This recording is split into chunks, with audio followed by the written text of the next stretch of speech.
আসসালামু আলাইকুম। আশা করি সবাই ভালো আছেন। আপনারা দেখছেন যে একটা বাথরুমের ওয়ারিং করছিলাম। ৪ ইঞ্চির ওয়ারিংও করছি আর 3/4 ওয়ারিংও করছিলাম। তো দোনোটা পাইপ বাইর করে দিছিলাম বাইরের সাইডে। তো বাইরের সাইডে সৌদি বলছে যে খারেজি হবে। তো এই যে দেখেন পাইপ নিয়ে আসছে সৌদি। তো আমরা বাইরের সাইড দিয়ে এখান থেকে পাইপটা নিচে নামাই, এখানে তত্ত্বশির ভিতরে টাইলস ভাঙি, তত্ত্বশির ভিতরে কানেকশন করে দেব। আর এখান দিয়ে পাইপটা ডাইরেক্ট নামাইতে পারতেছি না, কারণ দিরিশা আছে, মানে জানালা আছে, জানালার জন্য ডাইরেক্ট নামাইতে পারতেছি না। তো পাইপটা একটু ঘুরায় নামাইতে হবে। তো সেজন্য দেখেন পাইপটা আমি কীভাবে নামাইতেছি। তো এটা আমি গাড়া ছাড়া এটা সর্বপ্রথম দিয়ে করে দেখতেছি যে কীভাবে নামাইতে হয়। তো আমি কাটে সবগুলো রেডি করছি। এখন আমি যে পাইপের ভিতরে গাড়া দিয়ে তারপর একবারে কানেকশন করে ফেলবো।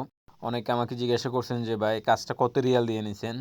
আসলে কাজটা আমি নিজে ধরি নাই, কাজটা আরেকজনে ধরছে, আমি শুধু কাজটা করে দিতেছি। কারণ আমাকে বলছে যে কাজটা করে দেওয়ার জন্য, বা আমাকে হয়তো বা ইউমিয়া হিসাবে টাকা দিয়ে দিবে। তো আমার 2 দিন লাগছে। একদিন আমি ভিতরের সাইডে 4 ইঞ্চি ওয়ারিং করছি, আর যে 3/4 ওয়ারিং করে খালতা মেরে সব কিছু কমপ্লিট করে দিছি। একদিনে ওই ভিতরের সাইড কমপ্লিট হয়ে গেছে। তো আজকে আসছে বাইরের সাইডে 4 ইঞ্চির ওয়ারিংটা করে নিচে ততসের ভিতরে ডাইরেক্ট কানেকশন করে দেবো। কারণ ভিতরের সাইডে আমি ফাস্ট করে ফেলছি, ফাস্ট করে যে খালতা লালতা মারে সব কিছু কমপ্লিট করে দিছি। আর এখন ভিতরের সাইডে টাইসের কাজ চলতেছে। তো অনেকে একটা জিনিস বলছেন যে আমি যখন ওয়ারিংটা করছি, ওয়ারিং খালতা মারার সময় খালাতগুলা লাগাই রাখছিলাম। ওগুলা লাগাইছিলাম আমি মিজানের জন্য। অনেকে জিজ্ঞাসেন যে এগুলা কেন লাগাইছেন এখন।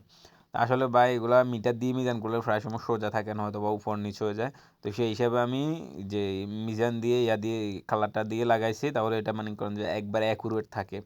আর বর্তমানে আলমানি হলে এগুলা তো খালার যায় সেগুলাই চলে আসে, তাহলে আর খালার লাগানো লাগে না। তো যাই হোক, আমি বাইরের সাইডে এখন ওয়ারিংটা কমপ্লিট করে দিতেছি। আর ওয়ারিংটা কীভাবে করতেছি সেটা তো আপনারা দেখতেছেনই। একটা কুয়া লাগাইতেছি, আর একটা কুয়া মুফতো, আর একটা ওয়াইল দিতেছি। ওয়াইরে দেওয়ার উদ্দেশ্য হলো যে উপরের দিকে একটা হাওয়াইয়ের জন্য পাইপ থাকবে, আর নিচের দিকে ডাইরেক্ট আসা তত্ত্বশির ভিতরে কানেকশন হয়ে যাবে। অনেকে জিজ্ঞাসা করেন যে ভাই, যে আপনি একা একা কেন কাজ করেন। আসলে ভাই যেটা একা একা কাজ করার, ওটা তো একা একাই কাজ করতে হবে। দেখেন এখন আমি 4 ইঞ্চির ওয়ারিংটা একাই করতেছি। তো আসলে এখানে সিঁড়ির উপরে উঠি একজনে কাজ করা লাগে, এখানে আসলে দুজনের কোনো কাজই নাই।